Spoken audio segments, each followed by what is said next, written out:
Cancer চিকিৎসায় নতুন সম্ভাবনার দ্বার খুলতে পারে রাশিয়ার উদ্ভাবিত একটি ব্যক্তিভিত্তিক পার্সোনালাইজড বা mRNA ভ্যাকসিন। দেশটির বিজ্ঞানীরা জানিয়েছেন, পরীক্ষামূলকভাবে এই ভ্যাকসিন গ্রহণকারীর প্রথম রোগীর শরীরে ক্যান্সারের বিরুদ্ধে কার্যকর রোগ প্রতিরোধ প্রতিক্রিয়া তৈরি হয়েছে, যা গবেষকদের মধ্যে নতুন আশার সঞ্চার করেছে। রাশিয়ার গামালেয়া রিসার্চ ইনস্টিটিউটের নেতৃত্বে তৈরি এই প্রযুক্তি মূলত উন্নত পর্যায়ের মেলানোমা রোগীদের জন্য উন্নয়ন করা হয়েছে।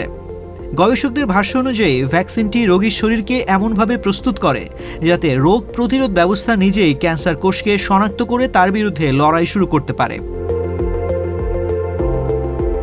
এই প্রযুক্তির প্রথম প্রয়োগ করা হয় 60 বছর বয়সী এক রোগীর শরীরে, যিনি তৃতীয় পর্যায়ের মেলানোমা এবং শরীরের অন্যান্য অংশে ছড়িয়ে পড়া ক্যান্সারে আক্রান্ত ছিলেন।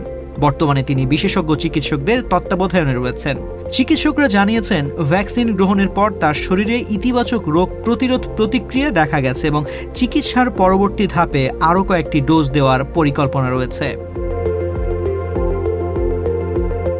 রাশিয়ার স্বাস্থ্য কর্তৃপক্ষ ইতিমধ্যে ক্যান্সার চিকিৎসায় ব্যবহারের জন্য দুটি নতুন প্রযুক্তির অনুমোদন দিয়েছে।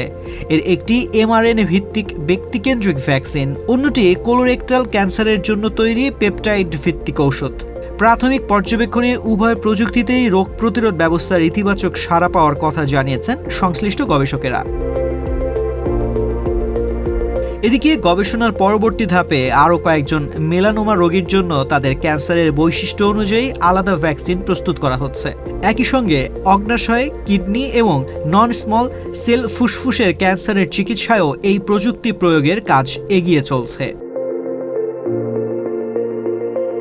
বিশেষজ্ঞদের মতে এটি ক্যান্সার চিকিৎসায় একটি গুরুত্বপূর্ণ অগ্রগতি হলেও এখনই এটিকে চূড়ান্ত সমাধান হিসেবে দেখার সুযোগ নেই, কারণ ঔষধ বা ভ্যাকসিনটির কার্যকারিতা ও নিরাপত্তা নিশ্চিত করতে আরও বিস্তৃত ক্লিনিক্যাল ট্রায়াল এবং দীর্ঘমেয়াদী পর্যবেক্ষণ প্রয়োজন। তবুও গবেষণার এই অগ্রগতি বিশ্বজুড়ে ক্যান্সার চিকিৎসায় এক নতুন সম্ভাবনার বার্তা দিচ্ছে।